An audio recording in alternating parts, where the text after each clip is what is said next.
Mississippi is not a big place or a famous place, yet somehow truly amazing people arise here. William Faulkner and Eudora Welty penned their stories, while Bo Diddley, Robert Johnson, and Elvis Presley strummed their first guitar chords. Ethelwright Muhammad and Walter Anderson captured the small world around them in scenes that now reside in the Smithsonian. Wyatt Waters stands humbly among this famous crowd, a nationally recognized painter, and so much more. With little more than a cup of water and a squeeze of pigment, he captures a forever frozen feeling. A moment in time deciphered masterfully onto a sheet of Arches paper. Paper colored not only with pigment, but with words and with music.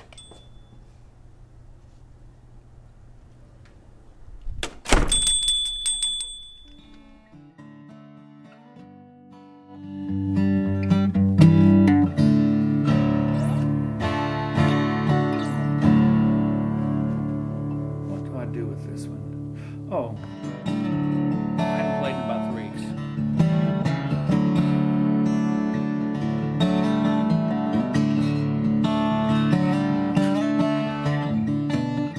I've done, I would say probably several thousand paintings. I don't know what that several number is though.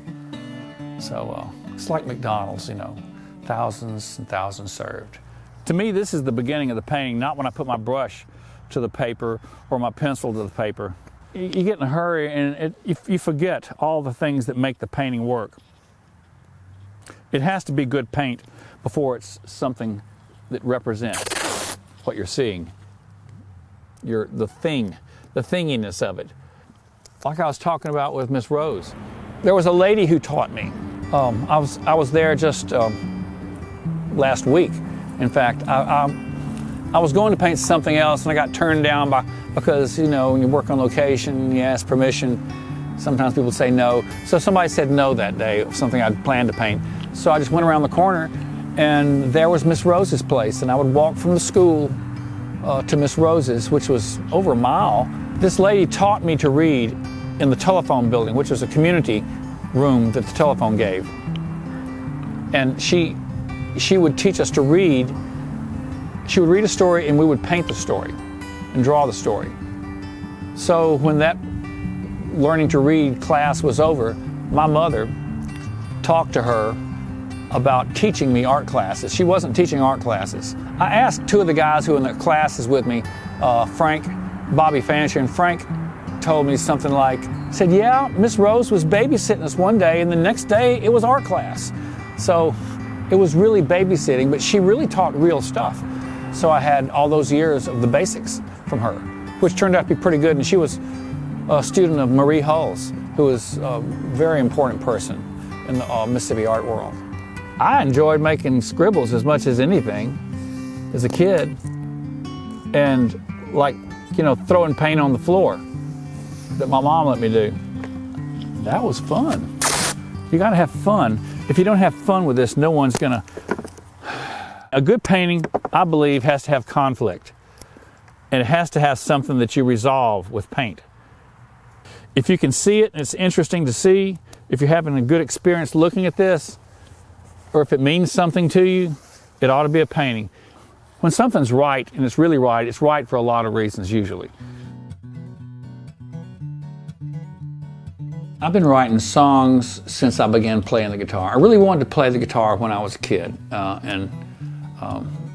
My friend had a guitar and I would play his over there. But I wanted to learn, so his father was an engineer and he had a photostatic copier. And so not having a guitar and not having a guitar book, he made a photostatic copy of a Mel Bay instructional book. And not having a guitar, I made a cardboard neck. And I drew little lines on for strings and frets. And so I knew the chord forms before I knew what they sounded like. So by the time I got a guitar, I could play some. And I always thought, well, you know, the Beatles were happening at the time, and so they wrote their own stuff, so that's the way it works. You're supposed to write your own things.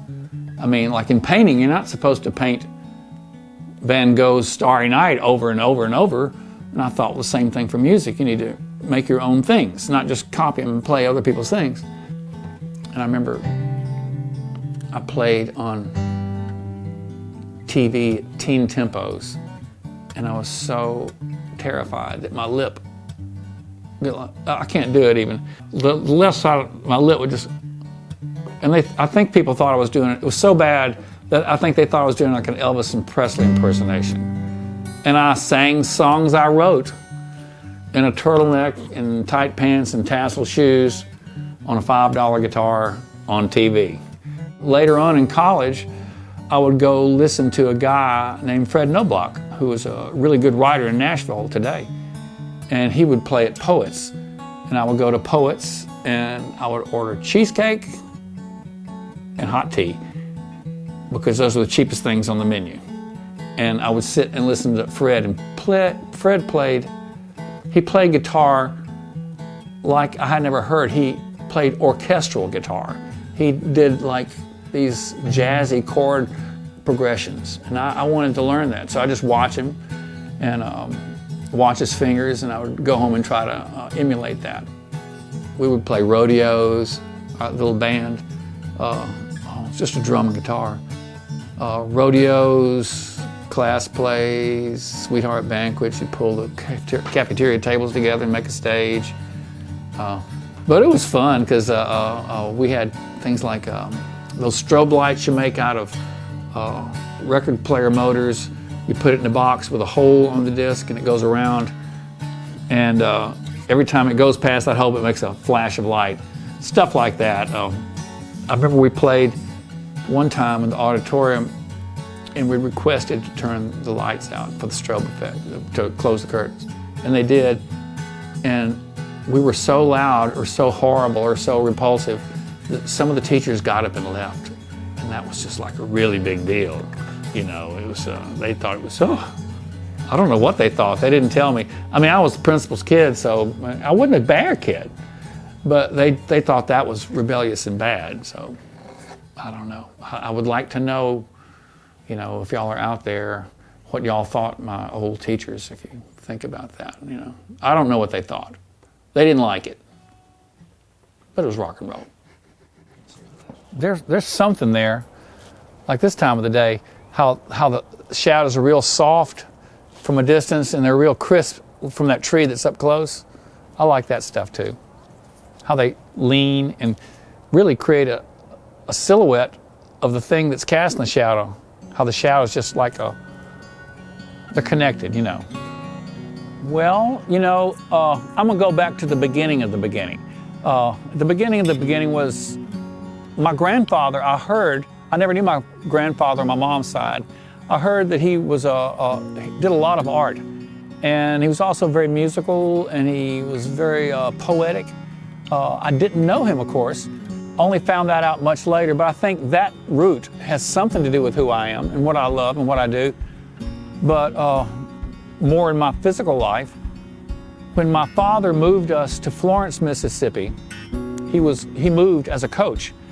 And a coach, sometimes they would give you a place to live or something to sweeten the deal. And I'm sure they didn't ask my mother about this.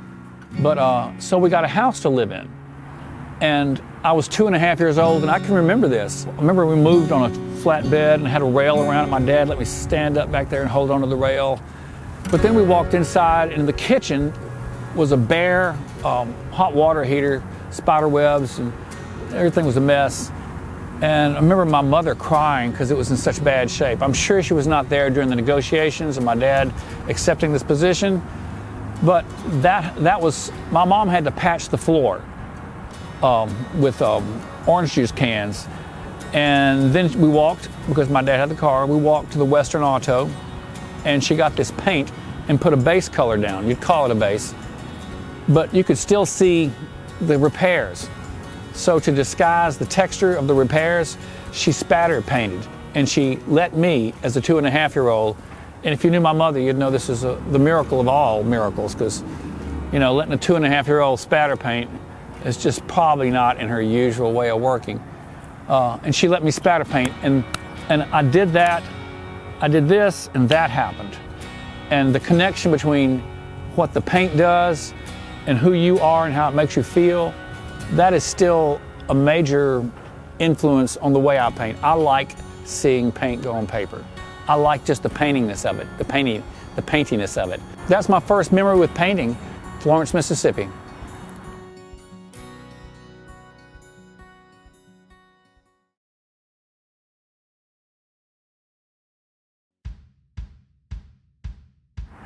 It really, you know, I was your middle kid, and in my family, I was the middle kid, and my dad was a coach. And when I tell people that, some people think, oh, well, that must have been very difficult, you know, because people don't always associate coaches with things like art. However, Dad, more than the coaching and more than the athletics, it was about education for him.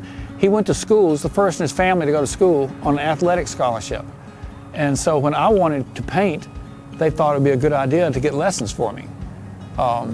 And Dad was very disciplined. He wanted, you know, you had to work, you had to make a living. If you got bored, he would find something for you to do. And so I found things for me to do that were more things I wanted to do.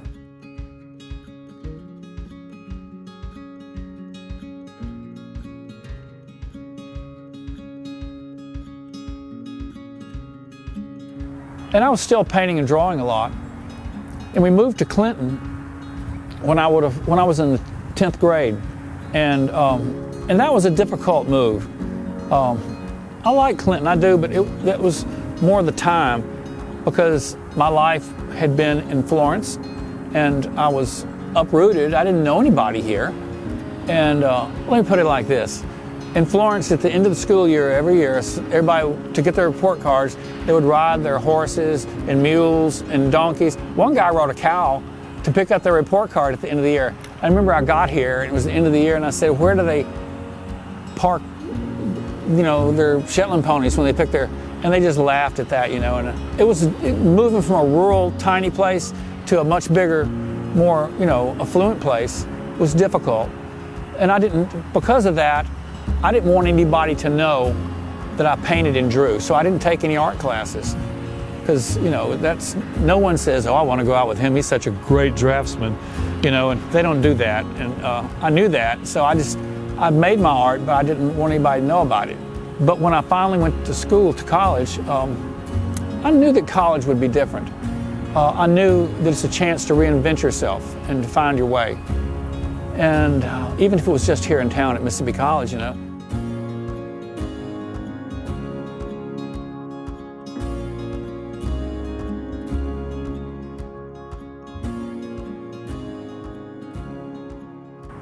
I had a kind of a lackluster freshman year, and a professor who was a really great guy. And some people think I'm going to show him, because he said, you know, you need to change your major. You're not doing what you need to be doing. And people will retell that story that I'm just telling you right now as, and you showed him, didn't you? And it was nothing like that. I mean, I look back on that as with a great appreciation that somebody had the guts to tell me the bad stuff I needed to hear. And he scared me really bad, so I went back my sophomore year with a little bit more of a fire, well, certainly more of a fire, to paint and draw. And Dr. Gore, wonderful Dr. Gore, gave me a work study, which was like an apprenticeship. It was where you changed light bulbs and built shelves and stuff like that. You know, it was like the guy who was behind the elephant in the circus. You know, I'm in showbiz. You know, I was in the art world. I was doing that, and since I was work study, he had a show in D.C. with, I think, Senator Stennis's office, and I was paid to go help him hang that show in D.C., and I got to see art, which is very different than making art. Seeing Rembrandt and Van Gogh, and I got caught touching a Rembrandt, and you know, they probably locked me up, throw away the key now, and he said, don't do that. And the guard did. And then, I was sophomore. I went over and touched a Van Gogh, a little bit later. Didn't get caught on that one. But I was just in awe that these paintings existed, because you see them in books, it's one thing, but when you see a hog's hair bristle stuck in a gob of paint on a Van Gogh, it makes you understand it was done by a person. And that's what I liked, and that's what I still like about museums.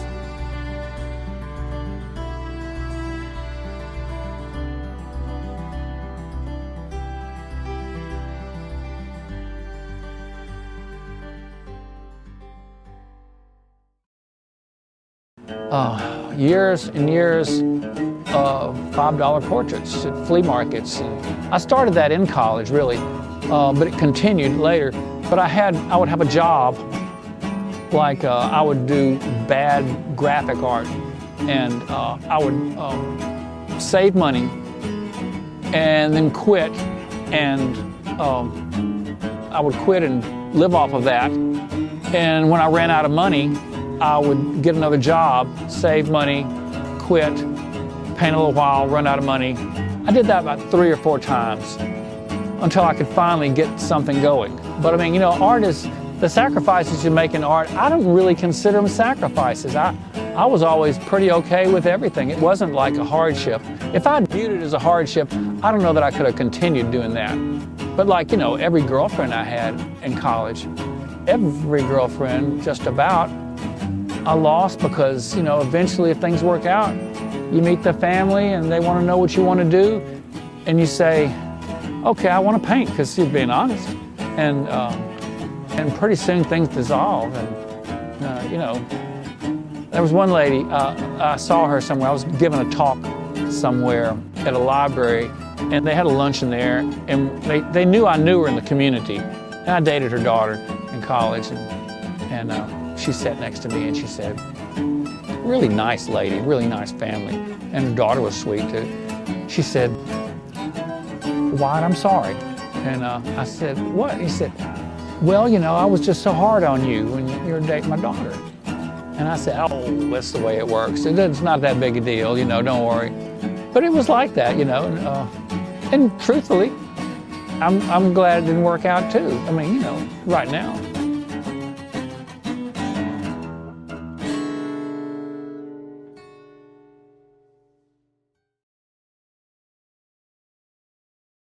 I had a creative writing class, and in my creative writing class, I really liked that because we didn't have an aesthetics class.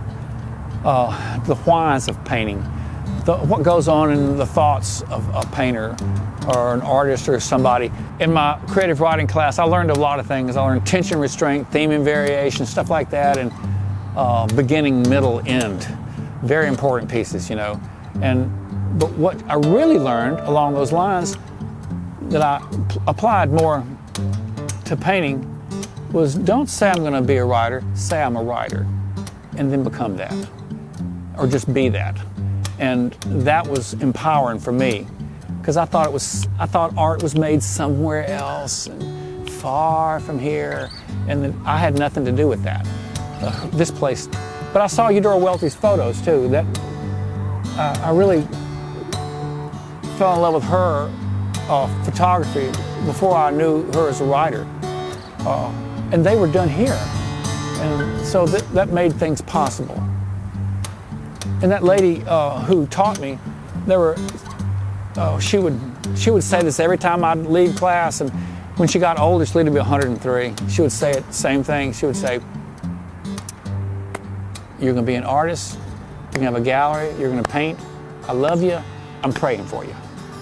Which was, you know, when you're a little kid, you think, well, I guess I'm going to be an artist, you know. And I think that's how a lot of that stuff began with me. I know that's how a lot of that stuff began.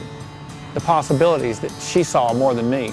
In my adult life, he's the first person, or maybe the only person, that I remember telling me I could be an artist. Because we were sitting outside of the Avon Fine Arts building. We got through doing chalk talk, and he said, well, what do you want to do? And he said, well, what do you want to do with your life, Wyatt?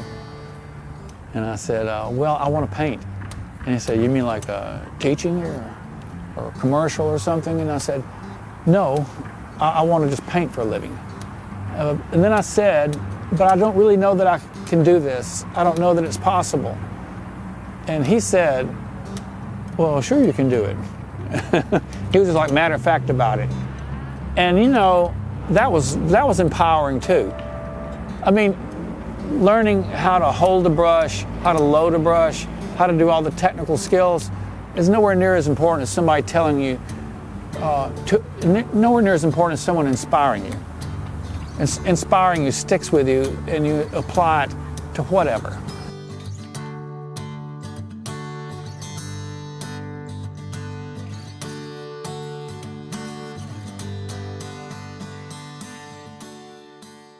That's why I say my dad was big. He was the kind of person who was a coach that used athletics to teach about life. You know, that if you can do this, you can do this. Okay, like I broke my leg in the 6th grade. It was a bad break, and they thought I was going to limp. I didn't know about the limping part until later. They didn't tell me that. But Dad was principal by then, and he would get up and he would go to the field house with me before school started. And I would sit there, and I was in a cast a long time. My leg had atrophied pretty bad, and we would just bend it to where you could bend it to certain degrees. And then we would start walking around the track, and then we started running.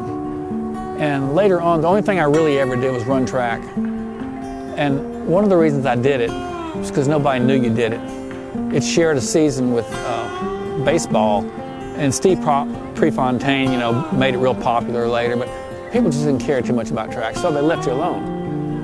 And I ran track. I didn't limp, and that was the big deal to me. I never got, you know, I never was made to feel like I didn't do enough athletically. You know, do as well as you can, and that's as good as you can do. Also, I did this thing I didn't think I could do, and I did it. I wasn't very good, but I did it, and that alone was, you know, just empowering to make you feel like you can do other stuff.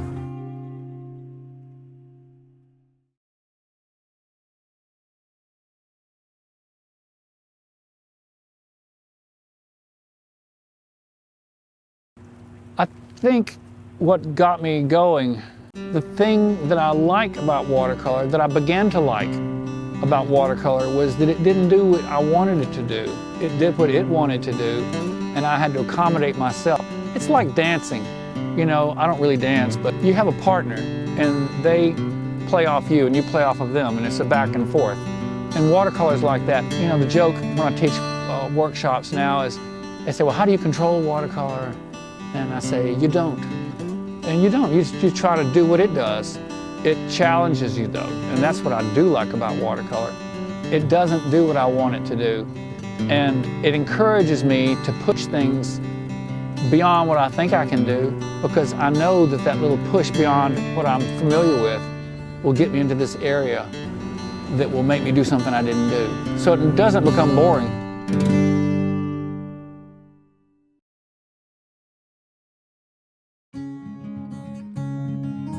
I remember the first painting I sold, not watercolor, because it's the only thing I hang in my house. I think my wife's gonna want to hang some other things, but back before we were married, in my house, I only had one piece of mine, and it was, I'd done a painting before I started college.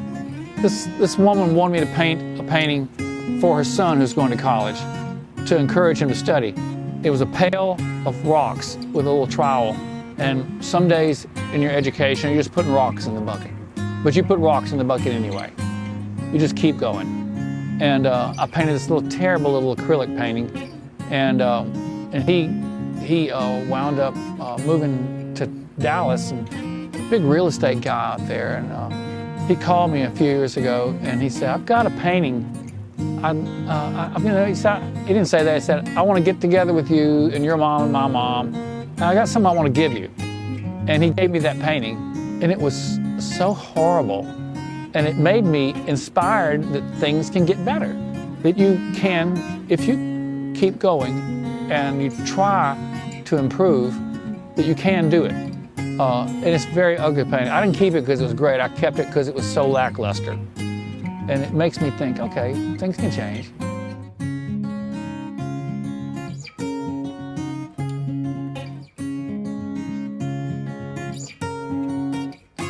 I was painting on the streets of, I'd saved enough money for about 6 months, and I was painting on the streets of downtown Jackson. They were tearing down a lot of older buildings, and I was there documenting them, and I kept thinking that maybe somebody would notice me, because the galleries, they wouldn't handle my work, because they said, well, nobody knows you.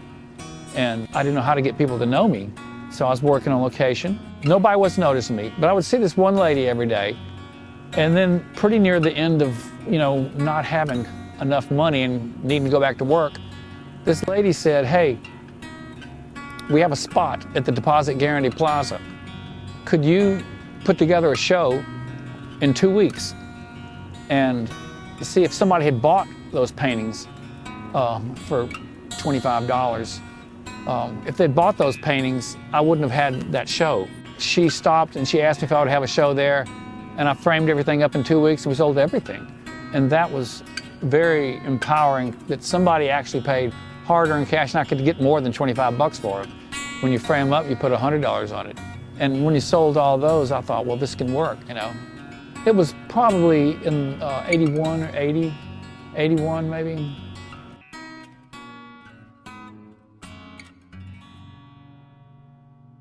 I was really shy. And that's why people do a lot of the arts, because you just don't know how to deal socially with people or interact with people. So you do this private thing. Eventually you have to show it, and that puts you in front of people. Making it in front of people is another augmentation. It's like you're making it in front of them too. And that was, you know, that was a challenge, but it is because people will come up and they want to know what you're doing. They've never seen anybody do it, but I consider it a real privilege because I was that little kid who'd never seen anybody paint. And I would have been the guy who went up as a little kid to ask questions about, why are you here, mister? And so I try to let them know that there's nothing too weird about an artist when I'm outside painting. You know, you wanna, I think it's important to have a generosity of spirit. You know, you wanna tell them something without talking over them. You want them to feel like they can be included in this. Art is for everybody. All you gotta do is choose. It's like fishing. All you gotta do is get a pole. Nothing, you know. The main difference between people who paint and people who don't paint is people who paint. People who don't paint. The act of doing. I think I would have believed in I would have had more confidence earlier, maybe. I didn't trust myself enough. But looking back also, maybe there was not as much of me to trust. Maybe I didn't know what I was doing at the time. I don't try to beat myself up too much about what I didn't do. Believing in yourself, to me, believing in myself was the biggest thing I got from my best teachers.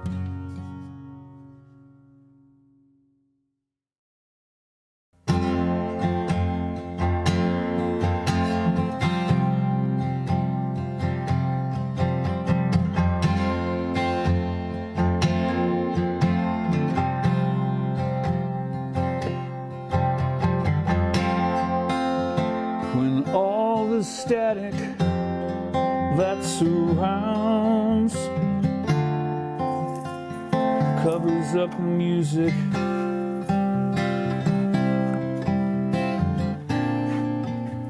and I can't find a song.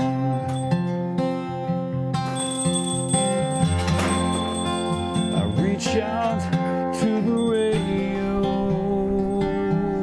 This car can go the way it wants to go.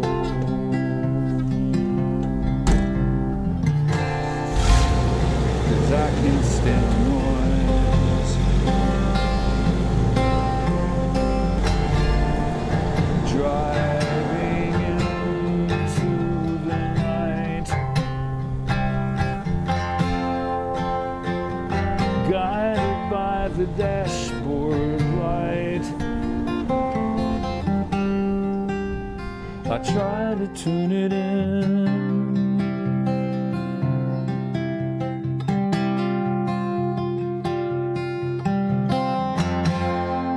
but it's just gospel stations and Mexico. They tell me things I used to know.